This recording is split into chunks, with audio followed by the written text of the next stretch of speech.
स्वागत है आपका फिर से आपके YouTube चैनल श्री राम अध्ययन मंत्रा में। मैं हूं अपने बुआ के भाई का तीसरा सबसे छोटा लड़का रिंकू जी। तो पहला अध्याय मैंने बताया आपको, संतवाणी हटा दिया गया कोविड-19 के कारण, और सेकंड अध्याय सूरदास वो पूरा हो चुका है, और तीसरा अध्याय है रहीमदास जिसका कवि परिचय मैंने आपको बता दिया है। और यह अध्याय आपके लिए बड़ा सरल रहेगा। नीति से संबंधित दोहे दिए गए, नीति से संबंधित मतलब उपदेशात्मक दोहे दिए गए, उपदेश देना जिसे अपने कहते हैं ज्ञान ना बांटे जाता है, 13 की गणी देखी कह देते हैं ना, तो ये उपदेश देते हैं। आजकल की जो पीढ़ी है उसको उपदेश शोभा नहीं देता है, लेकिन करना तो पड़ेगा। ठीक है, आज बात करेंगे रहीमदास पे।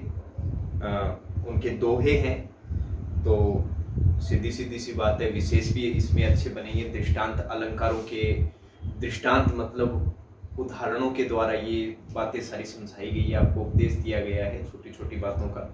ठीक है, तो शुरू करते हैं पहले दोहे से। ठीक है, और पहला दोहा क्या कहता है?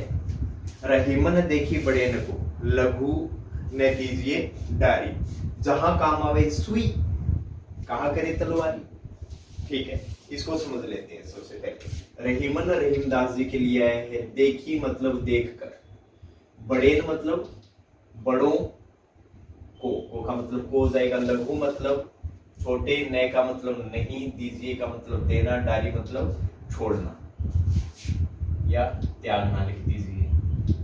ठीक है, फिर जहां काम आवे सुई, सुई का मतलब आप जानते हो इंजेक्शन वाली नहीं, जो भी सुई हो। तलवारी, तलवारी का मतलब तलवार।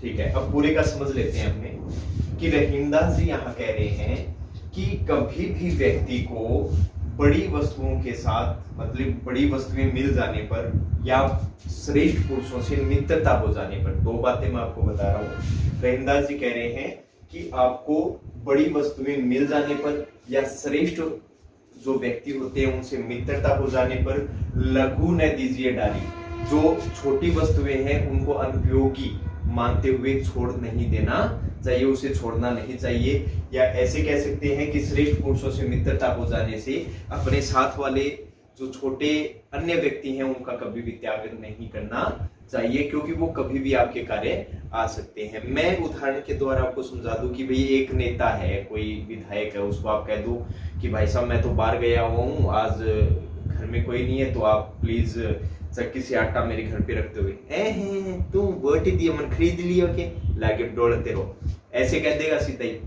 ठीक है, वहीं पे अपने साथ वाले होंगे तो भाई आज गए, यार तू पहले बोल दे तो मैं भी गेरियन, तो आया ना समझ में। तो अब यहाँ पे दृष्टांत के माध्यम से क्या बताया उन्होंने कि जहां काम आवे सुई। देखो दृष्टांत कहाँ पे होता है? जहां पे एक बात उदाहरण स्वरूप कह दी जाए और फिर उससे मिलती जुलती बात कह दी जाए। मतलब सीधा सीधा ये हो गया दृष्टांत में कि एक बात कह दी यहाँ पे, जैसे ये एक बात कह दी उन्होंने, फिर इस बात के उदाहरण स्वरूप यहाँ पे एक और बात कह दी, उदाहरण स्वरूप यहाँ पे ये एक बात अपने को समझा दी, फिर उदाहरण स्वरूप यहाँ पे एक बात कह दी। तो इस पूरे में क्या हो जाएगा?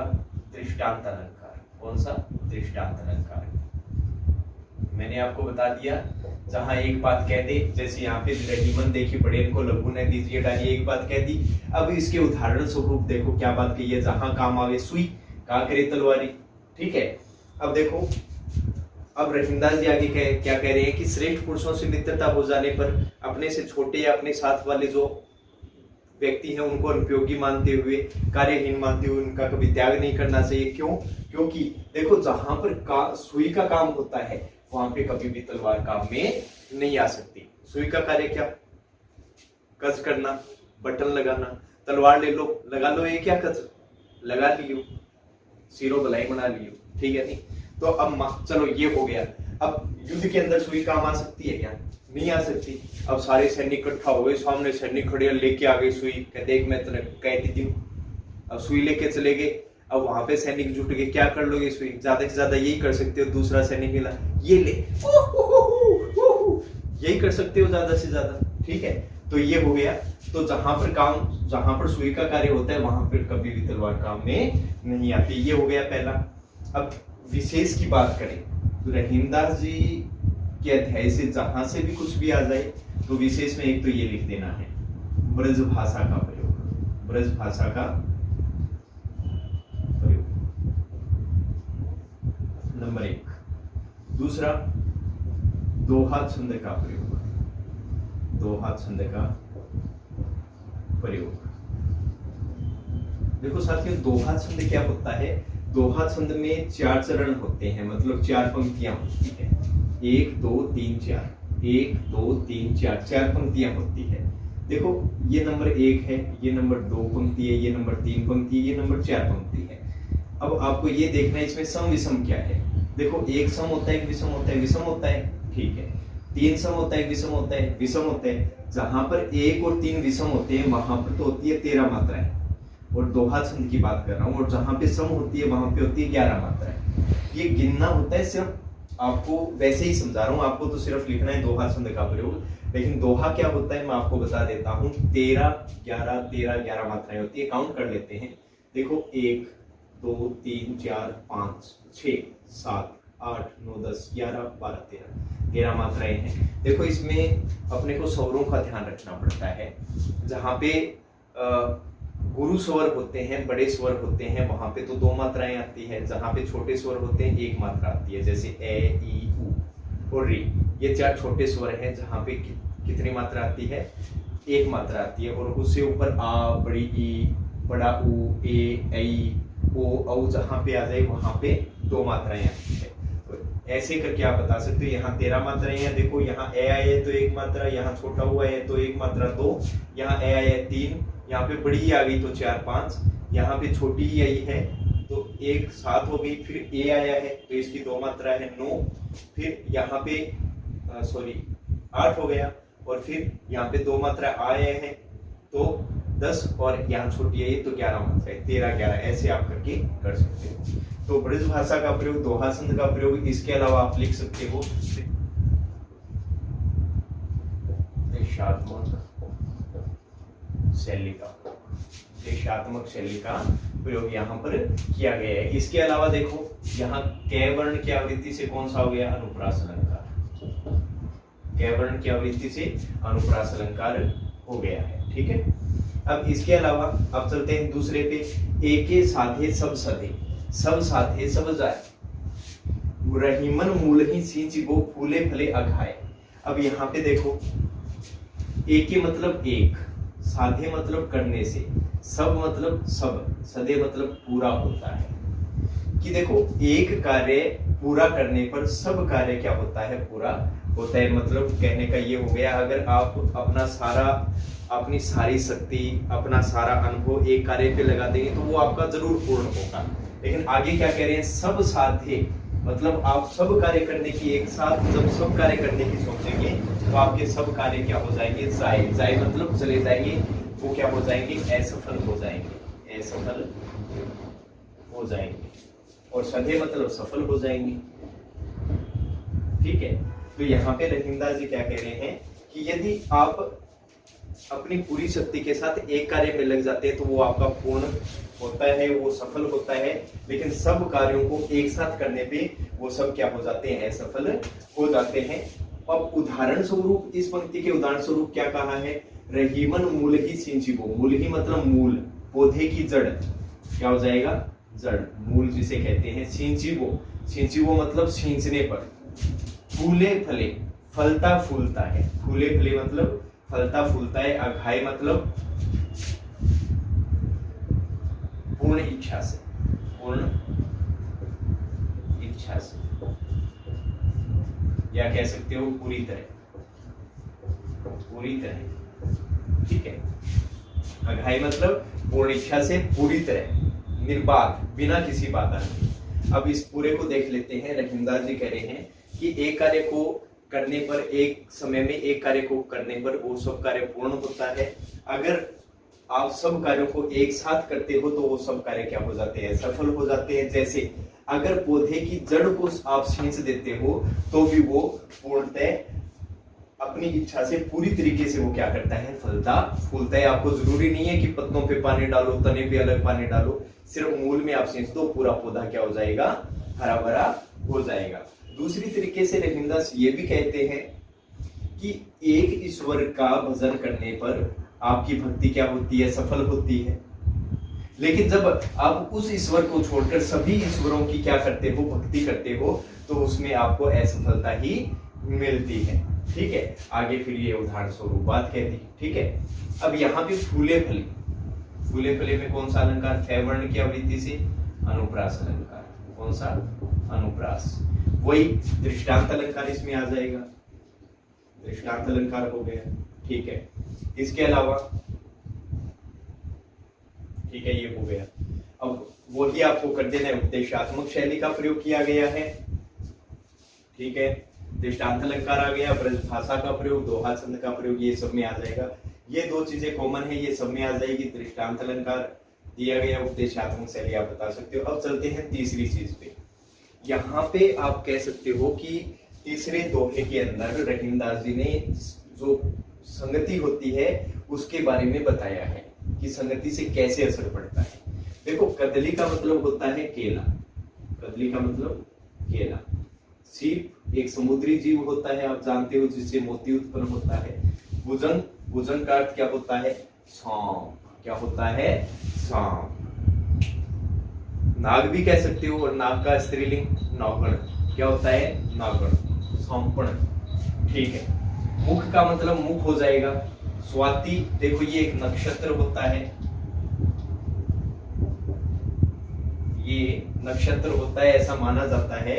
स्वाति नक्षत्र में होने वाली बारिश होती है, वो प्रत्येक गुण से भरी हुई होती है, वो बहुत अच्छी बारिश होती है फसलों के लिए, सबके लिए, सब मनुष्यों के लिए। एक गुण, देखो स्वाति नक्षत्र में बरसने वाली बूंद तो क्या है, एक है, लेकिन उसके गुण क्या है, तीन।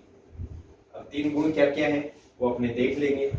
तो रहीमदास जी कह रहे हैं कि स्वाति नक्षत्र में बरसने वाली जो बूंद होती है वो एक होती है, लेकिन उसके गुण क्या होते हैं, तीन होते हैं। कैसे, जब स्वाति नक्षत्र की एक बूंद केले के वृक्ष पर गिरती है तो वो किसका रूप धारण कर लेती है, कपूर का। किसका रूप धारण कर लेती है, कपूर का, जो शीतलता प्रदान करता है। अगर वो सीप के मुख में गिरती है तो किसका रूप धारण कर लेती है, मोती का, जो प्रत्येक मनुष्य के काम में आता है। भुजंग, भुजंग के मुख में गिरेगी तो वो किसका रूप धारण कर लेगी, विष का। किसका रूप धारण कर लेगी, विष का, जहर का रूप धारण कर लेगी। देखो बूंद एक है, लेकिन जैसे जैसे वो संगत करती है, मिलाप करती है, केले के वृक्ष का मिलाप किया तो कपूर का रूप धारण कर लिया, सीप के मुंह में गई तो मोती का रूप धारण कर लिया, और सांप के मुख में गई तो विष का रूप धारण कर लिया। तो गुण एक है, लेकिन उसकी संगत क्या हो जाती है, अलग अलग हो जाती है। दृष्टांत के रूप में ये बताया कि जैसी संगति बैठिए, मतलब जैसी संगत में आप बैठोगे तैसे ही वैसा ही फल दीन, वो संगत आपको वैसा ही फल प्रदान करेगी, ये इसमें बताया गया है। वही आप दृष्टांत अलंकार कर सकते हो। दृष्टांत अलंकार आप कर सकते हो। ठीक है, तो ये आपका हो गया तीसरा। अब चलते हैं चौथे पे। वही आपको कर देना है, ब्रज भाषा का प्रयोग, दोहा छंद का प्रयोग, उपदेशात्मक शैली, और यहाँ पर संगत के असर को बताया गया है। अब बात करते हैं चौथे पे। काज परे कछु और है, काज सरे कछु और। तो रहीमदास जी कह रहे हैं पहली पंक्ति में कि काज मतलब कार्य, परे मतलब पढ़ने पर, कछु मतलब कुछ, और है मतलब और व्यवहार होता है। काज सरे, काज मतलब कार्य, सरे मतलब पूरा होने पर, कछु मतलब कुछ, और मतलब और व्यवहार होता है। उदाहरण के लिए इस पंक्ति के उदाहरण स्वरूप रहीमदास जी ने क्या बात कही है कि रहीमन, रहीमदास जी कह रहे हैं कि भंवरी, भंवरी का मतलब क्या होता है, फेरे, जो दुल्हा दुल्हन फेरे लेते हैं, सातों जन्म साथ हो जाते हैं, वही फेरे के भय मतलब हो जाने पर। नदी सिरावत मोर, नदी का मतलब नदी हो जाएगा, सिरावत मतलब बहा दिया जाता है, सिरावत का मतलब बहा दिया जाता है। मोर का मतलब दुल्हा विवाह के समय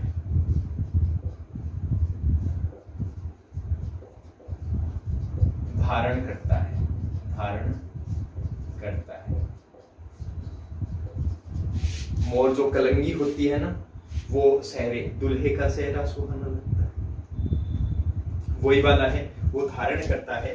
तो अब रहीमदास जी क्या कह रहे हैं कि जो व्यक्ति होते हैं वो कार्य पड़ने पर तो उनका कुछ और व्यवहार होता है कि भाई जी दीदी आज मेरे यहाँ हो रही है, मेरे तो काल जो बढ़ गई और यहाँ हो गए, और फिर जब कार्य पूरा हो जाता है तब कहे हैं आगे बात जागे तेरा लागे डर। तो क्या कह रहे हैं कि कार्य पड़ने पर तो व्यक्तियों का कुछ और व्यवहार होता है, और जब कार्य पूरा हो जाता है तो उसका और कोई व्यवहार हो जाता है। आप उदाहरण के स्वरूप ही देख लीजिए कि फेरे हो जाने पर जिस मोर का उपयोग दुल्हा करता है, उसी मोर को फेरे हो जाने पर नदी में क्या कर दिया जाता है, बहा दिया जाता है। यहाँ कार्य पूर्ण कर हो गया तो उसको बहा दिया, बस व्यवहार अलग हो गया। वही ब्रज भाषा दोहा संध का प्रयोग कर देंगे आप, ठीक है, उपदेशात्मक शैली होगी, दृष्टांत अलंकार हो ही जाएगा इसमें, ठीक है। नेक्स्ट 5वां, जो रहीम उत्तम प्रकृति, उत्तम का मतलब होता है श्रेष्ठ, प्रकृति का मतलब होता है स्वभाव, क्या होता है, स्वभाव। का करी, क्या करी मतलब कर, सकत मतलब शक्ति है, कुसंग का मतलब कुसंगति, बुरी संगत। चंदन विष व्याप्त नहीं, ये चंदन का वृक्ष हो गया, विष का मतलब जहर हो गया, व्याप्त मतलब फैला हुआ, नहीं मतलब नहीं। लपटे रहत भुजंग, लपटे मतलब लिपटे, रहत मतलब रहते हैं, भुजंग मतलब सर्प हो जाएगा, सांप हो जाएगा। अब रहीमदास जी वापस क्या कह रहे हैं, रहीमदास जी कह रहे हैं कि जो श्रेष्ठ स्वभाव वाले मनुष्य होते हैं, जो श्रेष्ठ होते हैं मनुष्य, उसका जो कुसंगत होती है, बुरी संगत होती है, उनका वो कुछ भी नहीं बिगाड़ सकती है।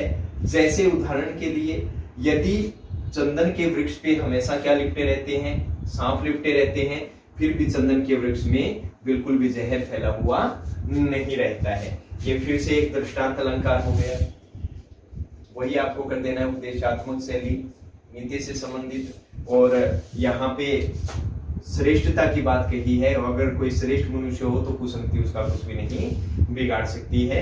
ये आपके 5 दोहे हो गए हैं। कुछ भी नहीं समझ में आ रहा हो तो आप प्लीज कमेंट कर सकते हैं। तो अब चलते हैं आगे, 5 से आगे जितने भी दोहे बन पाएंगे इस वीडियो में, ठीक है। नेक्स्ट चलते हैं। अब छठा आ गया है आपके सामने। छठा जो दोहा है उसमें रहीमदास जी क्या कह रहे हैं कि रूठे, रूठे मतलब रूठ जाने पर, नाराज हो जाने पर। सुजन मतलब, देखो रूठे का हो गया नाराज होने पर, सुजन मतलब श्रेष्ठ, जो श्रेष्ठ पुरुष होते हैं। मनाइए मतलब मना लेना चाहिए जो रूठे, अगर वो नाराज हो, कितनी बार, 100 बार। मतलब रहीमदास जी कह रहे हैं कि जो श्रेष्ठ पुरुष होते हैं वो हमेशा अपने काम आते हैं, ठीक है। अगर वो अपने से नाराज हो जाएं, और कितनी बार भी नाराज हो जाएं, तो उन्हें बिल्कुल मना लेना चाहिए, उसमें झिझकना नहीं चाहिए। जैसे दृष्टांत के माध्यम से, यहाँ दृष्टांत की उन्होंने पुष्टि की, और दृष्टांत उदाहरण के माध्यम से उन्होंने कहा है, रहीमदास जी कह रहे हैं कि जिस प्रकार मुक्ताहार, मुक्ताहार का मतलब क्या होता है, मोतियों का हार, ना मोतियों का हार ना आलू गोभी, हाँ जो भी है, ठीक है। मुक्ताहार का मतलब मोतियों का हार, टूटे मतलब टूट जाने पर, वो ये मतलब इसका अर्थ हो जाता है गूंथना। क्या हो जाता है, गूंथना, मतलब उसे वापस बनाना। फिरी फिरी, अब यहाँ बार बार, फिरी फिरी मतलब बार बार हो जाएगा, और यहाँ कौन सा अलंकार हो जाएगा, पुनरुक्ति प्रकाश अलंकार हो जाएगा। कौन सा अलंकार, पुनरुक्ति प्रकाश अलंकार हो जाएगा, ठीक है। अब देखो रहीमदास जी कह रहे हैं कि जो श्रेष्ठ पुरुष होते हैं वो चाहे आपसे कितनी बार भी नाराज हो जाए, वो हमेशा आपके काम आएंगे, तो उन्हें हमेशा उसी प्रकार मना लेना चाहिए जिस प्रकार हम बहुमूल्य मोतियों के हार के टूट जाने पर उसे बार बार गूंथ लेते हैं। तो ये आपका हो गया छठा, ठीक है, अच्छे से समझ में आ गया होगा। दृष्टांत अलंकार हो गया, दोहा छंद का प्रयोग हो गया और साहित्यिक ब्रज भाषा का प्रयोग इसमें किया गया। उपदेशात्मक शैली इसमें आई है। अब चलते हैं 7वें पे। अब आगे रहीमदास जी कह रहे हैं कि तरुवर, तरुवर का मतलब होता है वृक्ष, तरुवर का मतलब वृक्ष। फल, फल का मतलब आप जानते हो नहीं खाता है, नहीं खाता है। सरबर, सरबर का मतलब होता है सरोवर, सरबर का मतलब सरोवर। पिए ही, पीता, न मतलब नहीं, पान मतलब पानी। तो रहीमदास जी आगे क्या कह रहे हैं, कही रहीम, कही मतलब कहते हैं, रहीम मतलब रहीम हो जाएगा। परकाज, परकाज मतलब दूसरों की, हित मतलब भलाई का, काज मतलब कार्य, दूसरों की भलाई का कार्य करने के लिए जो सुजान मतलब श्रेष्ठ पुरुष होते हैं, सुजान मतलब श्रेष्ठ व्यक्ति, श्रेष्ठ व्यक्ति। संसही मतलब एकत्र करता है या इकट्ठा करता है। संपत्ति मतलब हो जाएगा धन दौलत, संपत्ति मतलब क्या हो जाएगा, धन दौलत। अब पूरे को समझ लीजिए। रहीमदास जी कह रहे हैं कि जिस प्रकार जो वृक्ष होता है वो अपने फल स्वयं नहीं खाता है। अब वृक्ष होते हैं अपने आम खाते हैं या पेड़ खाते हैं, ल तगड़ा घूर खोल दे। कभी वृक्ष को देखा या करते आग्यो, कभी नहीं करता वो, ठीक है ना। वो जो वृक्ष होता है वो आपके लिए फल उगाता है, वो कभी स्वयं नहीं खाता। और यही रहीमदास जी कह रहे हैं कि जो वृक्ष होता है वो अपने फल कभी भी नहीं खाता है, स्वयं नहीं खाता है। और जो सरोवर होता है वो भी अपना पानी स्वयं नहीं पीता है। उसी प्रकार दृष्टांत के माध्यम से बताया कि उसी प्रकार जो श्रेष्ठ पुरुष होते हैं वो अपनी धन दौलत को इकट्ठा इसलिए करते हैं ताकि वो दूसरों की भलाई का कार्य कर सके। ये हो गया किसके माध्यम से, ये भी दृष्टांत मतलब प्रत्येक में दृष्टांत अलंकार आया है साथियों। तो आप दृष्टांत अलंकार मैं आपको फिर से बता देता हूं क्या होता है। कोई एक बात कह दी, जैसे इसमें एक बात, एक पंक्ति में एक बात कह दी और इसी पंक्ति के उदाहरण स्वरूप नीचे इससे मिलती जुलती बात कह दी, वहां पे दृष्टांत होता है, ठीक है ना। अब यहाँ पे पेड़ है, सरबर है, ये एक बात कह दी। और श्रेष्ठ व्यक्ति भी तो ऐसे ही होते हैं, वो भी अपनी संपत्ति को इकट्ठा नहीं करते हैं ऐसे। इसलिए जिनके पास जितनी संपत्ति, आप तो श्रेष्ठ हैं तो चाहे तो आप इकट्ठा कर सकते हैं उसे, ठीक है। अब चलते हैं 8वें पे। अब वो क्या कह रहे हैं रहीमदास जी की, थोथे, थोथे का मतलब यहाँ बादल आया है। बादल का मतलब होता है बादल, और वैसे थोथे का अर्थ होता है खाली, लेकिन यहाँ बादल आया है तो अपने कह देंगे जल के बिना, जल के बिना या जल से रहित। बादल का मतलब बादल हो गया कवार। देखो आपने अपने घर पे ये तो सुना ही होगा कि वर्षा ऋतु जब प्रारंभ हो जाती है तो चौमासा शुरू हो जाता है, मतलब ऐसे 4 मास जिसमें वर्षा होती है। इसी वर्षा ऋतु के 4 माह में से जो अंतिम महीना होता है कौन सा, आश्विन। अंतिम महीना कौन सा होता है, आश्विन। इसमें बादल तो बहुत काले काले छाए रहते हैं, कब बेरों को डांट पड़ा दे वो आज, लेकिन वहां बारिश नहीं होती है, गरड़ गाजा होता रहेगा, लेकिन वहां पे बिल्कुल भी वर्षा नहीं होती है। तो कवार वर्षा ऋतु का जो 4 महीना होता है उसका अंतिम महीना होता है आश्विन मास, ठीक है। इसमें बादल तो काले काले घटाएं होती है लेकिन बारिश बिल्कुल भी नहीं होती है, सिर्फ मात्र गरड़ गाजा करता है। जो देखो जहां पे जो आ जाए वहां पे सीधा दृष्टांत कर दो, ठीक है। रहीम का मतलब रहीमदास जी हो जाएगा। गहरात मतलब गरजते रहते हैं, गहरात मतलब गरजना, ठीक है। धनी पुरुष, जो धनी मतलब जो अमीर पुरुष मतलब व्यक्ति होते हैं, वो निर्धन मतलब गरीब, भय मतलब हो जाने पर, करे मतलब करते हैं, पाछली बात मतलब बीती हुई बातों को, बीती हुई बात, ठीक है। तो आपने सुना भी होगा मारे फैल्यूरा हाथी बंद तोर, मारे 3 पाड़िया, मारे इतनी गाया होती ऐसे वैसे, फिर उसको कहीं अब तो कोनी नहीं, फिर क्या मिकन ला गए, बस सीधो सीधो सेक दे। भाई लोगों की आदत हो है कि मार्कन या उन तो मार्कन, अब तो कोनी नहीं, वही बात यहाँ पर है।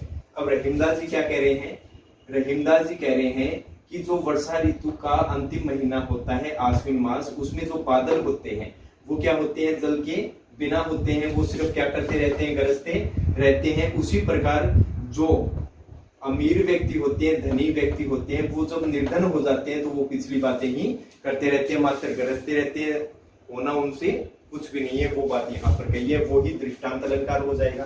देखो साथियों एक बात मैं बताना भूल गया, देखो यहाँ पर जो 7वां दोहा है इसमें बढ़िया वाला अनुप्रास अलंकार है। देखो से वर्ण की आवृत्ति से कौन सा अनुप्रास अलंकार, अनुप्रास अलंकार है बढ़िया वाला, ठीक है। और कहीं आया है, ठीक है। अब यहाँ पे बात चल रही थी, अब यहाँ पे आप दृष्टांत अलंकार वही कर सकते हो, दोहा छंद हो गया इसमें, ठीक है, दोहा छंद भी हो गया इसमें, और साहित्यिक ब्रज भाषा का प्रयोग हो गया, साहित्यिक ब्रज भाषा ये आप विशेष में लिख सकते हो ब्रज भाषा, और इसके अलावा आप दोहा छंद ये तो आपका हो ही गया, ठीक है, दृष्टांत अलंकार हो गया, इसके अलावा, ठीक है। अब चलते हैं 9 नंबर पे। अब आगे रहीमदास जी कह रहे हैं कि रहीमन अंशुआ नैन ढरी जिये तू प्रगट कराई जाही निकारो गेहते कसने भेद कही दाए, यहां तक दे। तो रहीमन मतलब रहीमदास जी हो गए, अंशुआ मतलब, अंशुआ का मतलब हो जाएगा आंसू, नैन का मतलब नेत्र, डोबे हो जाएंगे, धरी मतलब ढुलकने पर, निकलने पर, धरी मतलब निकलने पर या बहने पर, बहने पर। जिये का मतलब क्या होता है हृदय, जिये का मतलब हृदय। दुख का मतलब दुख हो जाएगा, प्रगट मतलब प्रकट हो जाएगा, करई मतलब कर देता है, करई मतलब कर देता है, ठीक है। जाही निकालो, जाही मतलब जिसको, निकालो मतलब निकालते, निकालने पर, गेहते घर से, गेहते मतलब घर से, कसने क्यों नहीं या क्या नहीं, क्या नहीं या क्यों नहीं। भेद का मतलब होता है गुप्त बातें, गुप्त बातें या रहस्य में जो बातें होती है, कही दई कह देता है, कही दई मतलब कह देता है। अब इस पूरे का समझ लीजिए, रहीमदास जी कह रहे हैं कि अपने नेत्रों से निकलने वाले आंसू, अपने, रहीमदास जी कह रहे हैं कि अपने नेत्रों से निकलने वाले आंसुओं को हमेशा रोकना चाहिए। क्यों? क्योंकि ये अपने हृदय के दुख को प्रकट कर देते हैं, अपने हृदय के जो दुख होते हैं उसे लोगों को बतला देते हैं। जिस प्रकार आपने सुना होगा, घर का भेदी लंका ढाए, घर का भेदी लंका ढाए, सुना है ना? कौन था? विभीषण थे ना? तो उसी के आधार पे ये बताया गया है कि जाही निकालो गए थे, जिसको अपने घर से निकाल देते हैं वो क्यों न अपनी गुप्त बातें दूसरों को बता देता है। वो बिल्कुल अपनी जो गुप्त बातें हैं, गुप्त भेद हैं, रहस्यमय बातें हैं, वो लोगों को क्या कर देता है? कह देता है। उसी प्रकार अपने को आंखों से आंसू कभी भी नहीं निकालने चाहिए, अपने दुख को कभी भी प्रकट नहीं करना चाहिए, क्योंकि वो क्या कर देते हैं? अपने हृदय के दुख को लोगों को बता देते हैं। कभी भी आंसू नहीं निकालने चाहिए। जिस प्रकार किसी को घर से निकालने पर वो अपने घर की जो गुप्त बातें हैं, रहस्यमयी बातें हैं, वो लोगों को बता ही देता है। वही इसमें दृष्टांत अलंकार हो जाएगा। दृष्टांत, ठीक है। एक घर का भेदी लंका ढाई, इसका आप बता देना। विशेष वही हो जाएगा इसमें क्या? साहित्यिक ब्रज भाषा और दोहा छंद का प्रयोग हो जाएगा इसमें, ठीक है। और अब आगे चलते हैं नेक्स्ट। वैसे अंत्यानुप्रास पूर्ण में ही है, इसमें अंत्यानुप्रास आपको समझाया हुआ है। अंत्यानुप्रास इसमें संपूर्ण में ही है, ये भी आप लिख सकते हो। अंत्यानुप्रास ये संपूर्ण में ही है, ठीक है। और अंतिम है आज का कि रहीमन निज मन की भी था, मन ही राखो कोय, सुनी अटले हैं लोग सब, बांट न ले हैं कोय। इसको बोलो 5 बार, कोय कोय कोय 5 बार, हो जाएगा। इसमें फिर अंत्यानुप्रास है, इसको मैं समझा दूंगा आपको अंत्यानुप्रास को। पहले ये देख लीजिए। रहीमन मतलब रहीमदास जी, निज मतलब स्वयं के, मन की मतलब मन की हो जाएगी विथा, विथा का मतलब होता है दुख, विथा का मतलब दुख। मन ही राखो, मन में ही राखो मतलब रखनी चाहिए। गोय मतलब छिपाकर, गोय मतलब छिपाकर। सुनी, सुनकर। अठिलेहें, अठिलेहें का मतलब हंसी उड़ाते हैं। लो का मतलब लोग हो जाएगा, सब का मतलब ओल हो जाएगा। पांटी, बांटने वाला। ने मतलब नहीं, लेहे मतलब लेना, कोई मतलब कोई। ठीक है, अब इस संपूर्ण में देख लीजिए, रहीमदास जी कह रहे हैं कि स्वयं के मन का जो दुख होता है उसे हमेशा सदैव मन के अंदर ही छिपा कर रखना चाहिए। क्यों? क्योंकि जब आप किसी को अपना दुख बताते हो तो सुनने वाला उसकी हंसी उड़ाते हैं, मतलब सब लोग उसकी क्या उड़ाते हैं? हंसी उड़ाते हैं। और उस दुख को बांटने वाला अपने को कोई भी नहीं मिलता है। जैसे आप कहते तो हो कि हाँ भाई ठीक है, मेरी ये है, मुझे बात शेयर करनी है, my mom and dad, my marriage on सरकणी साथी हूँ, ऐसे करके आप कहते हो तो लोग आपके सामने हाँ भाई बहुत दुख है, हाँ सीतेगी माँ, हाँ बनसुंडो पाड़े। और जब आप चले जाओगे ना के या तो बढ़ जाने ही कर बोकरे, या तो है ही इसी ना खेती ने भी नहीं घूम बोकरे यहाँ करके, वो आपकी क्या करते हैं? आप चले जाओगे ना, आपने तो दुख अपना प्रकट कर दिया उनके सामने, जब आप चले गए तो आपके जाने के बाद में वही लोग आपकी क्या उड़ाते हैं? हंसी उड़ाते हैं। उसे बांटने वाला कोई भी नहीं होता है। यही रहीमदास जी बताना चाहते हैं। अंत्यानुप्रास एक बार मैं फिर बता देता हूँ। अंत्यानुप्रास कहाँ होता है? शब्द, पंक्ति या छंद के चरण के अंत में। ये छंद है दोहा छंद, और मैंने बताया कि हिंदी में एक पंक्ति को चरण कहते हैं। ठीक है, चरण के अंत में अंतिम दो स्वरों की बीच के व्यंजन सहित यदि आवृत्ति हो, वहां पे अंत्यानुप्रास अलंकार होता है। यहाँ पे देखो गोए और कोए। ठीक है, यहाँ पे अपने को अंतिम दो स्वर देखने हैं। अंतिम दो स्वर, य के अंदर कौन सा स्वर है? ए लिख दिया जी। और अंतिम स्वर गो के अंदर है ओ, लिख दिया जी। और बीच का व्यंजन क्या बचा जी? ये लिख दिया ये, क्योंकि इससे स्वर निकल गया था। इसी प्रकार इसमें देख लीजिए, ए है, फिर ये है, और फिर ओ है। ओ ये, तो मतलब यहाँ आवृत्ति हुई है, तो यहाँ कौन सा अलंकार? अंत्यानुप्रास अलंकार हो गया। और मुझे आशा है कि ये 10 जो दोहे आज करवाए हैं ये भली प्रकार से आपको समझ में आएंगे या आए होंगे। तो आप इसको रूटीन वाइज, जैसे जैसे एक एक दिन, आपको ज्यादा नहीं है, अपने टुकड़ों में इसको पढ़ रहे हैं तो मैं मानता हूँ ज्यादा वजन भी नहीं पड़ेगा। बस आपसे रिक्वेस्ट है कि आप पढ़ते रहिए, बस इतना ही। फिर मिलते हैं नेक्स्ट वीडियो में, फिर टिंकू जिया के साथ। तब तक के लिए जय हिंद।